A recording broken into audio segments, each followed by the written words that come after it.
No todo merece una mirada rápida. Algunas ideas, algunos libros y algunos temas necesitan pausa, profundidad y reflexión.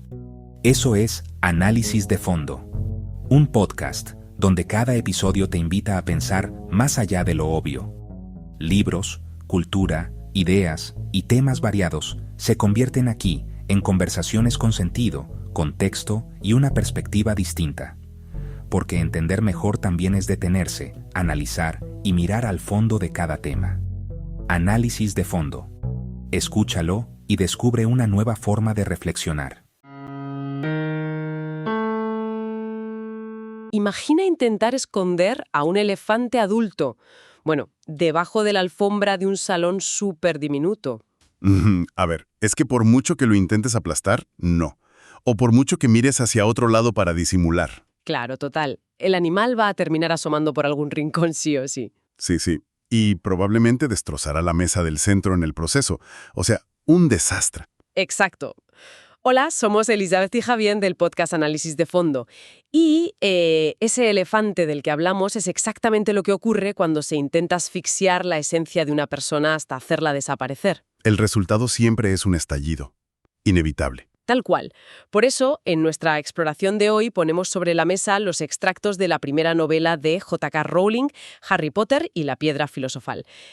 Concretamente en la traducción de Alicia de Llepiano. La obra esconde unos cimientos psicológicos fascinantes. Alucinantes, diría yo.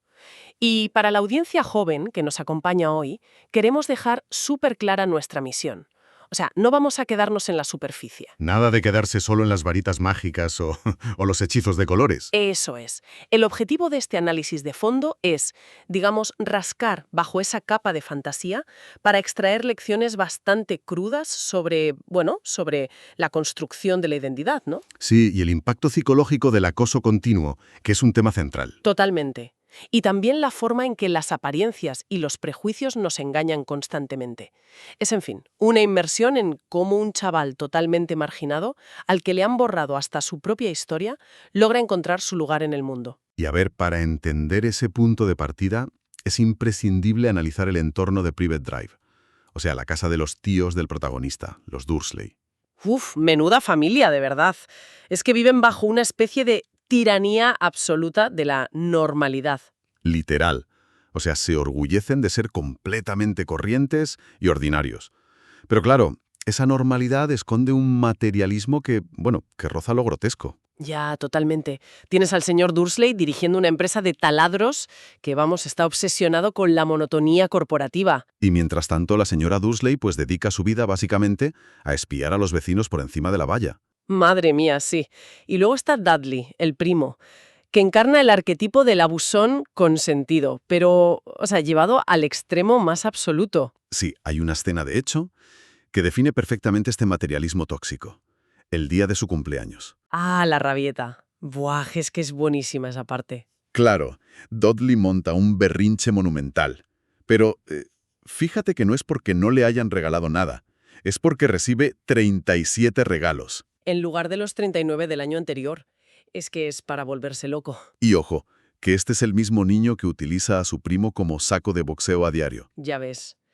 Ahora bien, dándole al coco sobre esto, si los Dursley odian tanto todo lo que se salga de la norma y desprecian profundamente al chico, ¿por qué lo acogen en primer lugar? Buena pregunta. Porque, mantenerlo bajo la escalera parece que solo les trae problemas. Es como una olla a presión constante en esa casa. Pues mira, la respuesta a eso reside básicamente en la presión social y en el miedo al qué dirán. Ah, claro, las apariencias de golpe. O cuando intentan obligarle a ponerse ese jersey marrón horrible de Dudley. Ay, sí, que se encoge solo hasta parecer, literal, ropa de muñeca. Es que cuanto más lo asfixian, más explota su magia de forma incontrolable. Porque la magia busca salir, claro. Ocurre con esos gatos atigrados leyendo mapas por la calle. O la gente con capas color esmeralda acuchicheando por ahí, hasta llegar al momentazo del clímax en el zoológico. Esa escena es clave. Sí, cuando el chico está harto de que su primo golpee el cristal del terrario de una boa constrictora brasileña. Y de repente se pone a conversar con el animal y hace desaparecer el vidrio mágicamente. O sea, pregunto, ¿No es acaso esa obsesión enfermiza de los Dursley por encajar un comportamiento mucho más extraño y tóxico que la propia magia? Total y absolutamente. Y de hecho, ese incidente en el zoológico ilustra muy bien cómo la magia actúa como un mecanismo de defensa subconsciente frente a toda esa opresión. Claro, es como un instinto de supervivencia, ¿no? Eso es. El protagonista empatiza con la serpiente porque, bueno, al final ambos están atrapados en jaulas diseñadas por personas que no los comprenden. Buah, qué gran metáfora. Y lo que rompe definitivamente esa jaula para el chico, pues es la llegada de Hagrid. Uf, la entrada de Hagrid en la cabaña aislada en medio del mar. Alucinante. Es que cuando este gigante irrumpe, no solo trae un pastel aplastado y un paraguas rosa con el que hace magia a escondidas, trae algo mucho más importante. La destrucción de una mentira de 10 años. Una mentira brutal, por cierto, porque le habían hecho creer que sus padres murieron en un accidente de coche. Exacto. Y al revelar que en realidad fueron asesinados por el mago tenebroso Voldemort, Hagrid hace mucho más que contarle una historia trágica. Claro, le está dando un contexto. Le valida su identidad. Le devuelve su pasado, justificando de alguna forma por qué siempre se ha sentido tan diferente a los Dursley. Es que el mensaje subyacente ahí es potentísimo. La rareza que sus tíos intentaban castigar constantemente es en realidad el rasgo de mayor valor que posee el chico. Totalmente. Esa revelación marca un punto de inflexión absoluto. Pasamos de esa asfixia total de Privet Drive a la apertura tan abrumadora que supone el Callejón Diagon. Madre mía, el Callejón Diagon. A mí me parece fascinante cómo la narrativa pasa, en cuestión de páginas, de la represión extrema al peso aplastante del destino. Es un choque cultural inmenso para él, claro. Sí, sí. De hecho, para nuestra audiencia joven que disfrute con los videojuegos de rol, o sea, los típicos RPG, esto equivale literalmente al momento de entrar en la tienda a equipar al personaje. Ya, comprando calderos de peltre, ingredientes extraños. Exacto. Pero claro, el primer paso en este mundo mágico es visitar Gringotts, el banco custodiado por gnomos. Que es un escenario que establece un contraste visual y temático vital para la obra. Porque allí descubre que hereda una auténtica fortuna. ¡Buah! Montañas de oro, galeones, sickles de plata, knuts de bronce. Sí, pero fíjate que la atención de la trama no se detiene en esa inmensa riqueza material. Para nada. La cámara, por así decirlo, hace un barrido hacia la bóveda 713. Uy, la cámara de altísima seguridad. Eso es. Y de ahí, Hagrid extrae un paquete pequeño, sucio y envuelto en papel marrón. A mí ese contraste me vuela la cabeza. O sea, tienes montañas de oro brillante por un lado, frente a un paquetito mugriento por otro. Es muy simbólico. Claro, es una forma de decirle a quienes leen la historia que, en este nuevo universo, el poder real no reside en el dinero, sino en secretos muchísimos más antiguos. Totalmente de acuerdo. Aunque bueno, si hablamos de poder, el momento verdaderamente tenso de todo este equipamiento que decíamos ocurre en la tienda de varitas del señor Ollivander. Ah, sí, un momento crucial. Y aquí tengo que hacer de abogada del diablo, ¿eh? Porque, a ver, lo que pasa en esa tienda me resulta una locura desde el punto de vista psicológico. Te refieres a la revelación sobre los núcleos de las varitas, ¿no? Exacto. A ver, el señor Ollivander le entrega una varita de 28 centímetros de acebo y con núcleo de pluma de fénix. Eso es. Y al tocarla, el chico lanza chispas doradas. Hasta ahí, genial, pura magia. Pero entonces el fabricante le suelta, así de buenas a primeras, que la pluma de su varita es hermana de la pluma de la varita que le hizo la cicatriz en la frente. Sí, la misma varita de Voldemort. Claro, o sea, le está diciendo a un niño de 11 años que su herramienta fundamental está conectada intrínsecamente con el asesino de sus padres. Yo me pregunto, ¿no es una carga demasiado oscura y pesada para alguien tan joven? Bueno, a ver, es una carga inmensa, sin duda. Pero es que narrativamente es indispensable. ¿Tú crees? Sí, porque Ollivander establece aquí una premisa clave, que la varita escoge al mago. Y esto introduce en quienes nos escuchan una idea muy compleja sobre la dualidad humana. Entiendo por dónde vas. Claro, le dice textualmente que el mago oscuro hizo cosas terribles, pero grandiosas. Al vincular el arma del héroe con la del villano, se elimina de un plumazo esa idea típica del elegido puro e inmaculado. O sea que no es un ángel caído del cielo. Y lo que finalmente inclinará la balanza no es la naturaleza de la herramienta en sí, sino las elecciones morales que haga quien la empuña, ¿verdad? Tal cual. Las decisiones son lo que cuenta. Es decir, que las cartas te las reparten al nacer, por así decirlo, pero la partida la juegas tú a base de decisiones. Esa es una forma perfecta de resumirlo. Y bueno, hablando de repartir cartas, la llegada al colegio, Hogwarts, plantea otro debate interesantísimo sobre cómo etiquetamos a la gente. Ah, la selección de las casas. Sí. Es que esos primeros días tienen un aire innegable a los primeros días de un instituto cualquiera. Los alumnos pasan por la ceremonia del sombrero seleccionador. Que, por cierto, el sombrero tiene una canción donde clasifica a los estudiantes en 4 casas basándose en rasgos súper absolutos. Totalmente absolutos. Gryffindor para los valientes, Hufflepuff para los leales y trabajadores, Ravenclaw para los eruditos y Slytherin para los astutos y ambiciosos. Sí, es un sistema que funciona casi como un espejo de las estructuras sociales tan rígidas que encontramos en la realidad. Pero fíjate en un detalle. Si extrapolamos esto a las tribus urbanas de un instituto moderno, no sé, los deportistas, los empollones, los populares, resulta un tanto espeluznante. Ya, visto así. O sea, ¿no es peligroso encasillar a chavales de 11 años con una sola etiqueta inamovible para el resto de su desarrollo? Decirle a un niño, pues tú eres el astuto y ambicioso, parece casi una profecía autocumplida para crear problemas. Plantea un riesgo enorme, sin duda alguna. Pero, a ver, lo brillante de los textos es cómo utilizan esta misma estructura tan rígida para después demolerla sistemáticamente. ¿Cómo? Pues porque las casas parecen absolutas en principio, pero las excepciones son las que realmente mueven la trama. Ah, vale, claro. Fíjate en el propio protagonista.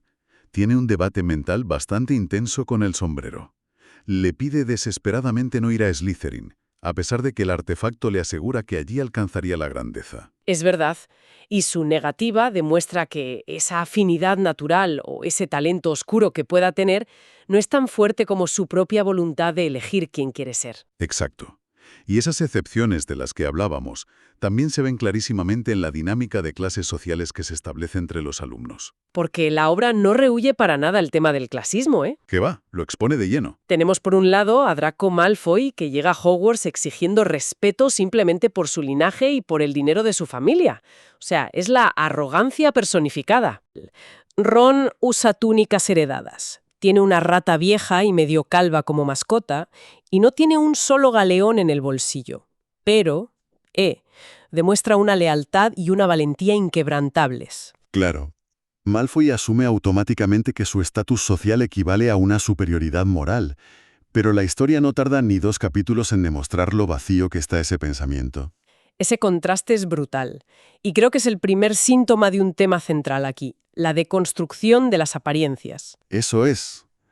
Lo que parece valioso por fuera, muy a menudo está podrido por dentro, y viceversa. Un patrón que, por cierto, se aplica de manera aún más extrema en el caso de los profesores. Porque, madre mía. Uy, sí. Los profesores son el mejor ejemplo de esto. Aquí confieso a nuestra audiencia que la primera vez que leí esto me quedé totalmente descolocada. Porque, a ver, tenemos a la profesora McGonagall impartiendo transformaciones con una disciplina férrea. Sí, muy estricta. Y luego están el profesor Quirrell, de Defensa contra las Artes Oscuras, y el profesor Snape, de Pociones. Y a ver, hablemos de Snape. Hablemos.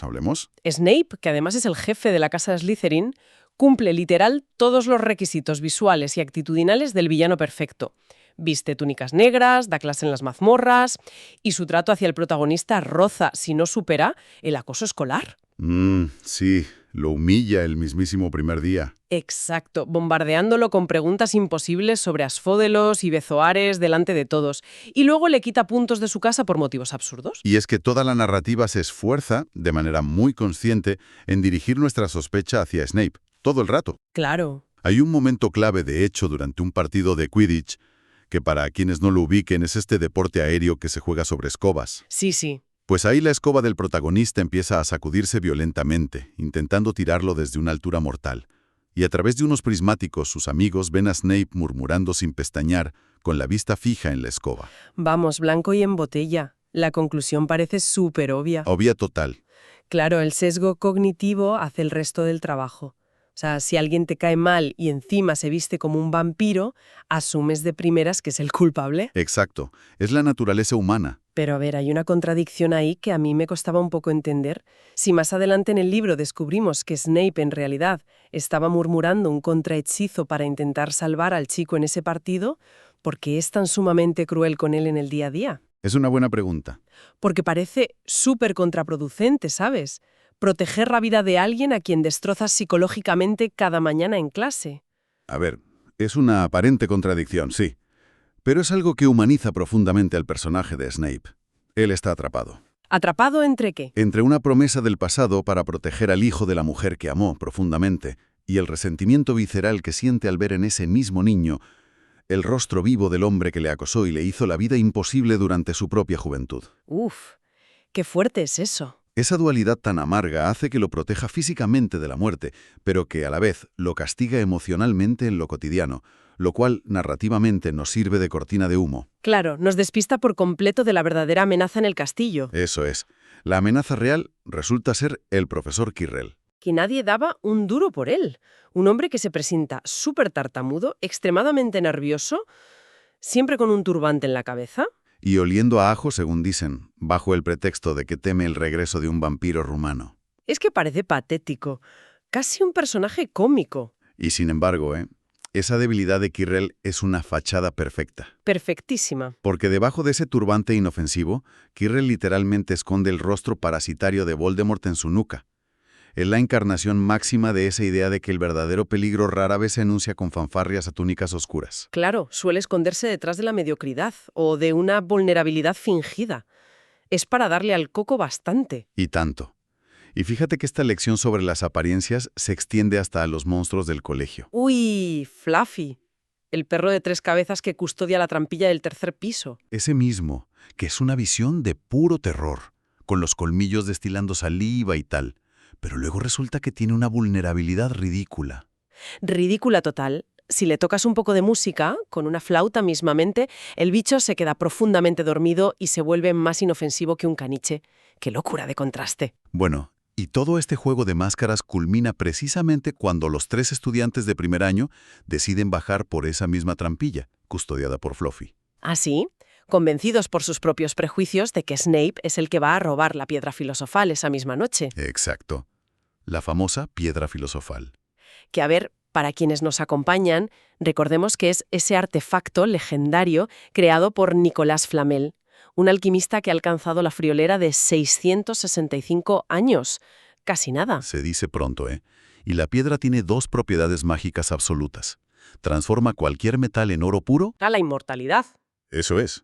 Así que, para proteger algo de semejante valor, los profesores han diseñado un laberinto subterráneo. Que si antes usábamos la analogía de los videojuegos, este descenso final es el escape room definitivo. Una analogía muy buena, sí. Es que es fascinante, parece estar diseñado a medida para los talentos específicos de cada miembro del trío protagonista. Totalmente. Y esto subraya otro mensaje fundamental de la obra. El individualismo heroico aquí no sirve de nada. No. Solo sobreviven gracias a la colaboración. Cada prueba requiere un tipo de inteligencia o de habilidad distinta que los otros 2 no poseen. Claro. Primero tienen que atravesar la sala de las llaves voladoras. Donde hace falta la agilidad súper rápida y el instinto del protagonista sobre una escoba para cazar la llave correcta entre miles de ellas. Y después entran a un tablero de ajedrez gigante. ¡Buah! Esa escena.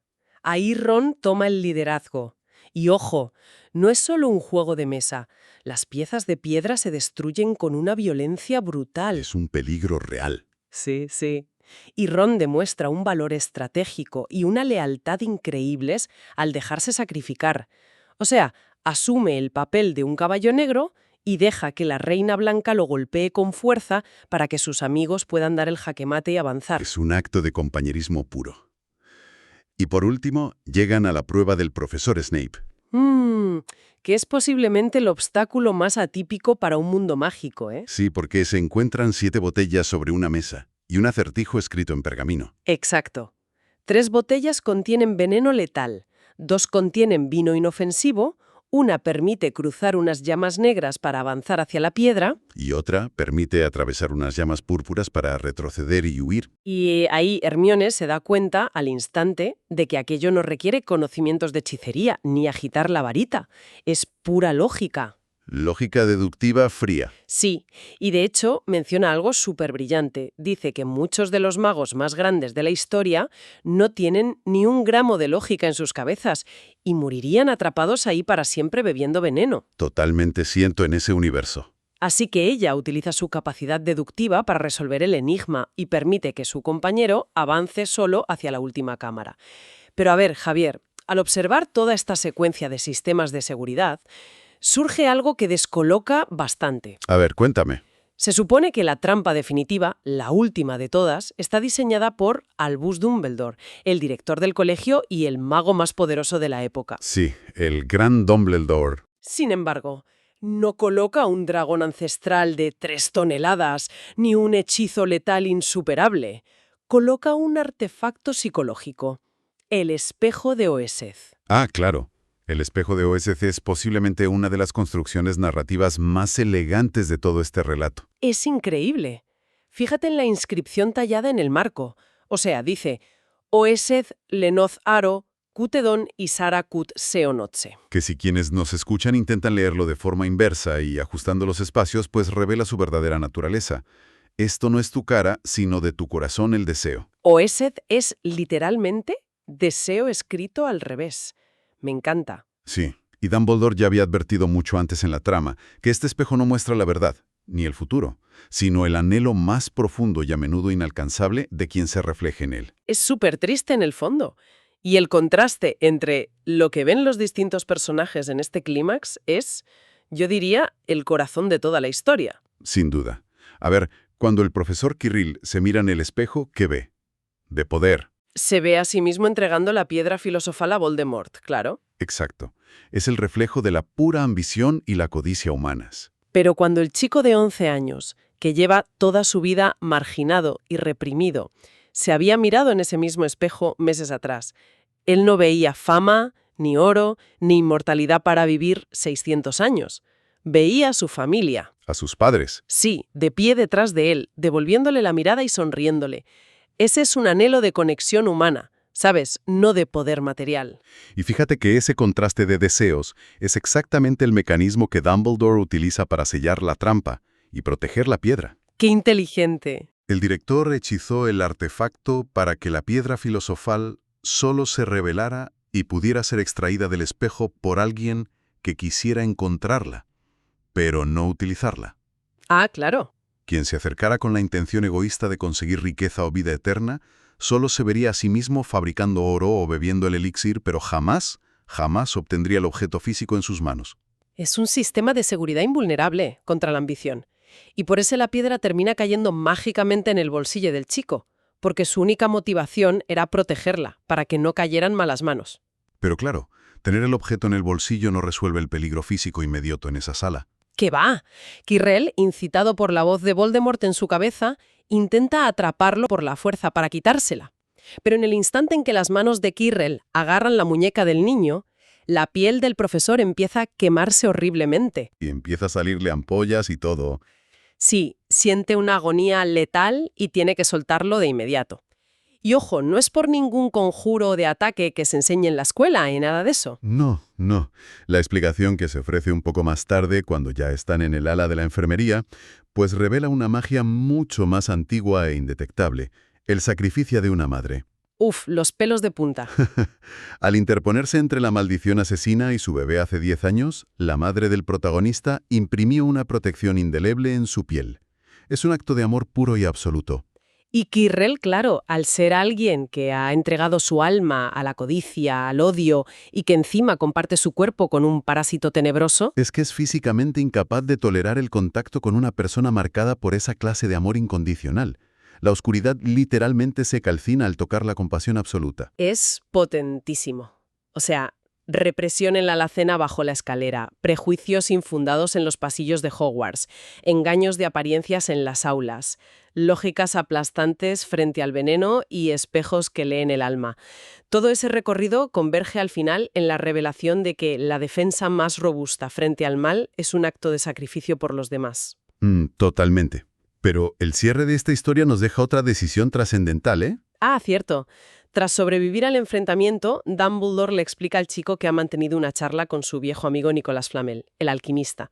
Y bueno, han llegado a una conclusión sorprendente. Han acordado destruir definitivamente la piedra filosofal. Así, sin más. Lo cual tiene una consecuencia directa y totalmente inevitable. O sea, sin la piedra para fabricar más elixir de la vida, Flamel y su esposa finalmente van a morir tras 600 años vivos. Es una decisión que asombra muchísimo al protagonista, obviamente. Pero el director le responde con una frase antológica, afirmando que, para una mente bien organizada, la muerte no es más que la siguiente gran aventura. ¡Buah! Menuda frase.